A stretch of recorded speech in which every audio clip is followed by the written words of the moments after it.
Hi guys! Welcome back to my channel. So, kakarating ko lang ngayon galing sa work. So, magluluto tayo ng this time, ng chicken. Mag-chicken muna tayo guys kasi marami ako ditong malunggay. Nakuha ko last time. So, may tanglad, lemongrass. So, we have the papaya. Tapos yan. Kasi, pauwi si aking kamahalan today. At galing siyang hospital kasi nga inoperahan siya. So, kailangan natin mag-prepare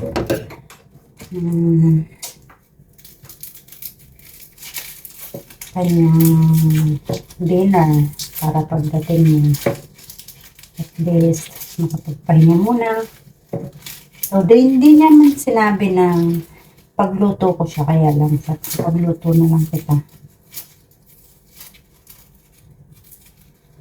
Kasi ang mangyayari niyan guys, siya pa rin ang magluluto. Pag hindi ako nagluto, ganun yun. Lalo pag may naisipan niya na lutuin. So, ito, mamaya na to guys. Yung malunggay. Later on, doon natin nayin sa loob. Actually, mabigat ang ulo ko guys. Wala akong maayos na tulog. Dahil nga sa bagyo sa Pinas. So, guys, ingat kayo lahat dyan sa Pilipinas. Ingat po, especially in the Bicol region. Mga sinalakta ng bagyo, Lord. Salamat at ang pamilya ay safe. So, sa mga nanghingi po ng rescue, sana ilikas na po kayo. So, yun. So, ngayon, unahin natin po mga mga recados po sa Bicol. Mga recados.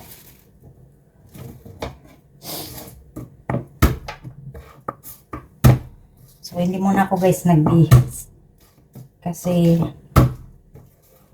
itong uniform ko, ilalabang ko naman na to. Para diretso na lang.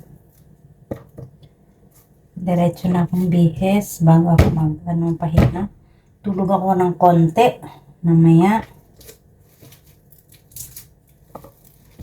So, bago dumating si kamahalan, at least makapagpahinga naman ako ng konti. Kasi maraming kwento yun sa akin.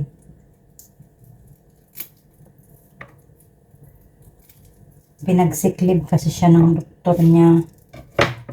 So, kasi bakit kasi nagpuwersa pang pumasok.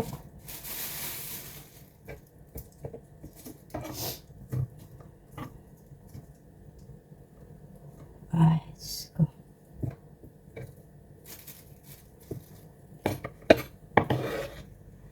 Ito, bawang. So, dito tayo ngayon sa luya. Damihan natin yung luya, guys. Kasi, masarap. Pag maraming luya. Makakatanggal ng lansa, konti.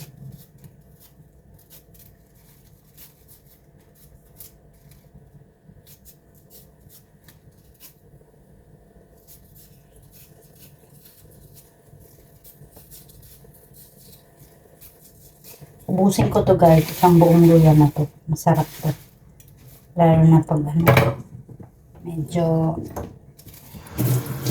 sili. Medyo maraming luya, medyo malasa. Hanghang. So, sabi ni Paping, pagdating niya, tsaka na lang daw magluto ng rice. Okay. Para at least ready na yung ulam.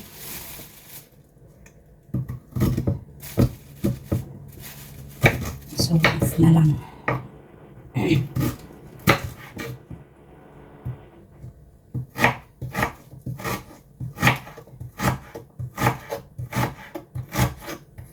Medyo madami tong kuya ko guys kasi nga. This time guys, mag-himay tayo ng malunggay. So marami itong nakuha ko guys. Tingnan mo yung parang ito. Alala niyo yung last vlog ko. Ayan o. So nilagay ko lang ito sa plastic para ano siya, hindi siya malanta. Tapos nilagay ko sa fridge para hindi malanta. So hindi natin siguro ubusin ito guys. Kasi mahirap makahingi ng malunggay. Doon meron naman dyan sa baba ng plat, ang dami. Pero syempre, mas marami, mas masarap, di ba? Maririnig niyo yun guys. So, saan yun? Parang may ginagawang something dyan sa kabilang bahay. So maganda to guys, kung may sipon-sipon, ubo-ubo. Sarap yung may sabaw. Mainit na sabaw. Maganda talaga may mga tanim na gulay-gulay. Pero titingnan ko guys kung makabili ulit ako ng lupa. So susubukan natin magtanim ng malunggay. Diyan sa balkone kasi meron akong ano dyan. May malaki akong pots dyan. Kaya lang, naubusan ako ng tawag nito. Kalimutan ko ito. Naubusan ako guys ng lupa. Yung lupa ko noon, ayun. Mawa ng Diyos pinamigay ko. Ngayon, kailangan ko ng lupa. Nakabili na ako ng parang araw. Pero, nagtanim ako ng lemongrass. Saka yung ibang oregano. Yun. Dami na ko pa siguro. Ito lang medyo sa malunggay. Medyo magawa lang nito pag-himay. Pero maganda rin ng benefits ito guys. So, dadamihan natin. Kasi meron naman tayong papaya. So, damihan natin ng malunggay. Kasi papaya at malunggay lang ang ilalagay natin sa tinola. Hindi ko na-check pala kung meron pa akong tinola powder dyan. Feeling ko meron pa. Nakatago. So, konting himay pa nito. Tinanggal ko lang sa mga tangkay-tangkay.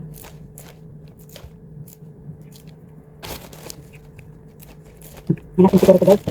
Tama na siguro. Ano siguro ito? Dami na.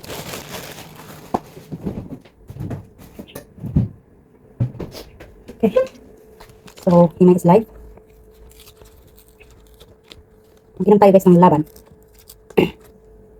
Hirap naman inumin na ito. Lagay ko na nga lang dito sa kaso.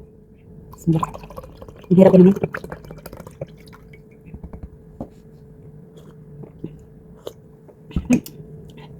Yan. So, tuloy ang ating paghihimay ng malunggay. Madami na siya guys. Okay, pwede na siya. So guys, ito na ang ating ingredients. Ayun. Yung chicken. More on buto-buto yan siya guys. Tapos malunggay, of course. There is something.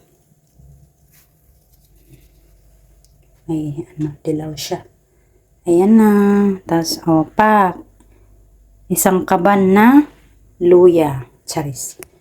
Guys, meron pala akong pinapatubulit dyan ng mga kangkong. Kasi, para maitanim na natin. Oh, wow. Amazing. Lumalabas na yung ano niya. May mga ugat na yung iba. So, para ma-transfer na yan sa pots. So, start na tayo guys. Sa ating pagluto ng tinola. Okay, ito rin na ang avocado. Diba?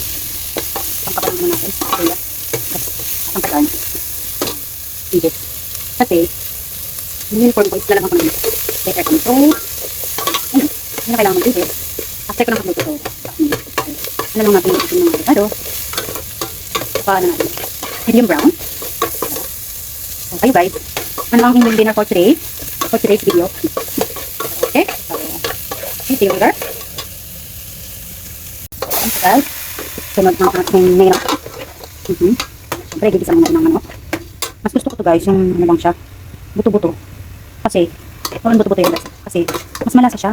Compared sa puro meat. Alam niyo yun. So, we're going to put little salt. And black pepper. Siyempre, hindi siya mawawala. Kahit 10 kilo ng kailangan talaga may black pepper guys. Sorry. Yan. Okay, isama na natin siya. At, meron ko dito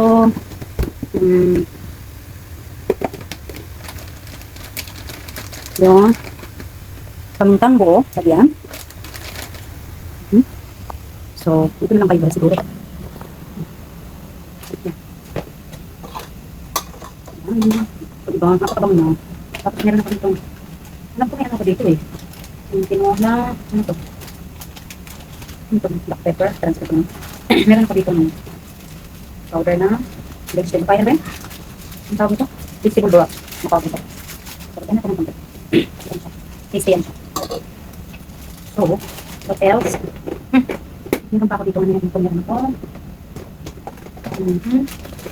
Let me see. Masok na ako. Meron ako dito. Tawag dito. Ilalim mo pala. So, para masok siya, meron ako dito onion powder. Kahit na hindi na siya, sa onion powder. Kaya na transfer guys. Kasi yung sasang balagin mo. Tapos, ang ating garlic powder. Oh! So, guys, ayan na. Nilagay ko na nga pala yung ano natin, lemongrass. Tumulong na siya. Ngayon, lalagyan ko siya nito guys. Meron pa ako nito. Tinola powder siya. Ginger soup base mix. So, busin na natin ito. Yan lang ang sabaw ko. Hindi masyadong madami kasi ang turo ni Mother Earth, huwag daw masyadong sabaw para hindi mawala yung lasa ng meat. Okay, let's have taste for this. Tikman natin guys. Bismillah.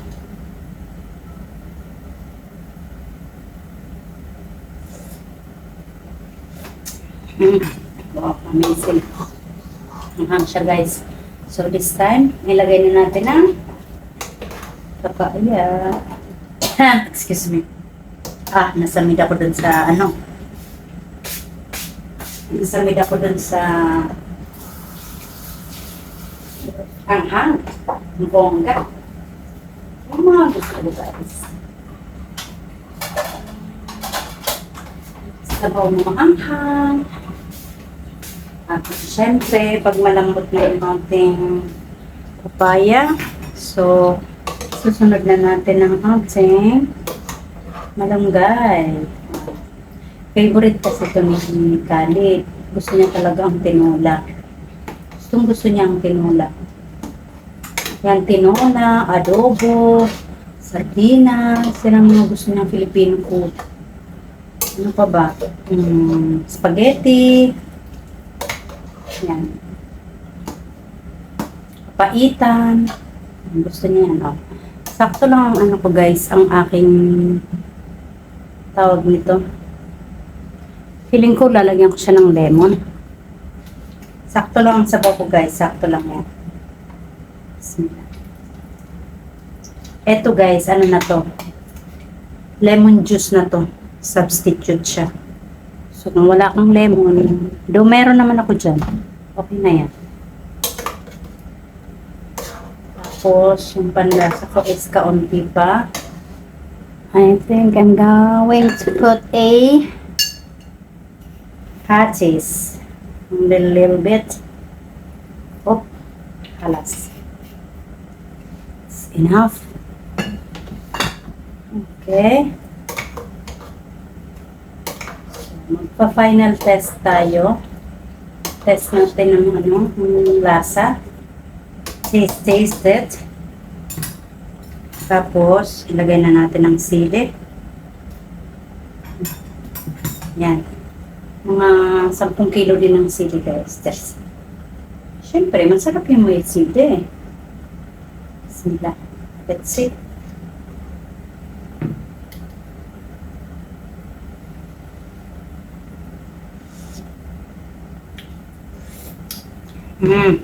Wow. Amazing ang taste niya. Amazing. Feeling ko nga medyo matabang pa siya guys. I swear. Medyo mataas talaga ang timplada ko. Para kung si Mother. Si Mother medyo mataas yung timplada niya. Last na yun guys. Okay na siya. So, konti na lang yan. Siguro after 5 minutes, ito ng ating papaya. So, Ayaw ko namang ma-overcook ang ating papaya. Kasi syempre, okay, hindi na yung tinatakpan guys. So, ito na yung susunod natin. Ang ating malunggay is light. So, tanggalin na natin ang tubig.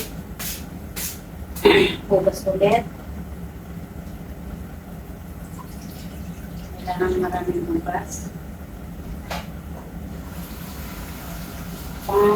Pangatlo ko ng hugas ko guys.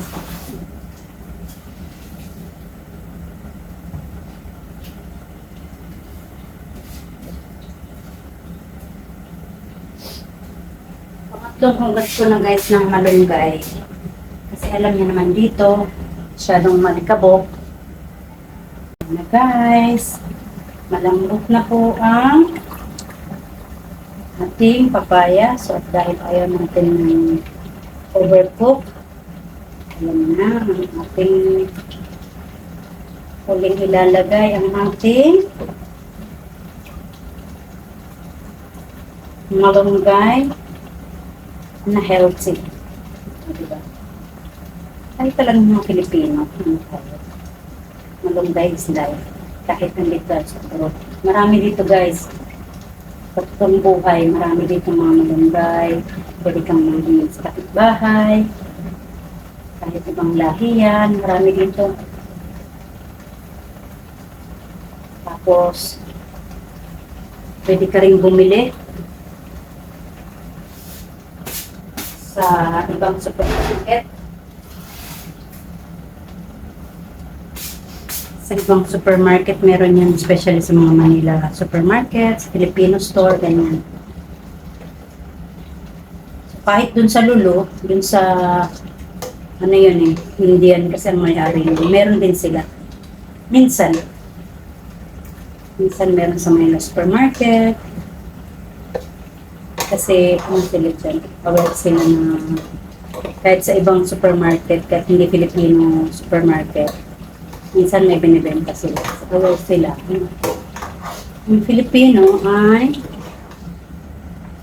malunggay is life. O, pak. O, diba? Ang sili. 1 kilo. 1 kilong chili. Pabor kay Baba. Pabor sa aking kamahalan. So, alam niyo naman guys, ang malunggay. 3 minutes more. Tapos na siya. Okay na siya. Okay na yun siya. Kasi, siyempre, pagdating ni kamahalan, baka mamaya pa yun, mga late na siguro makakarating. Mga 6 siguro. Kasi linitin, siyempre, maluluto ulit. So, let's turn it off. So, bye guys! See you in my next vlog. Please like and subscribe.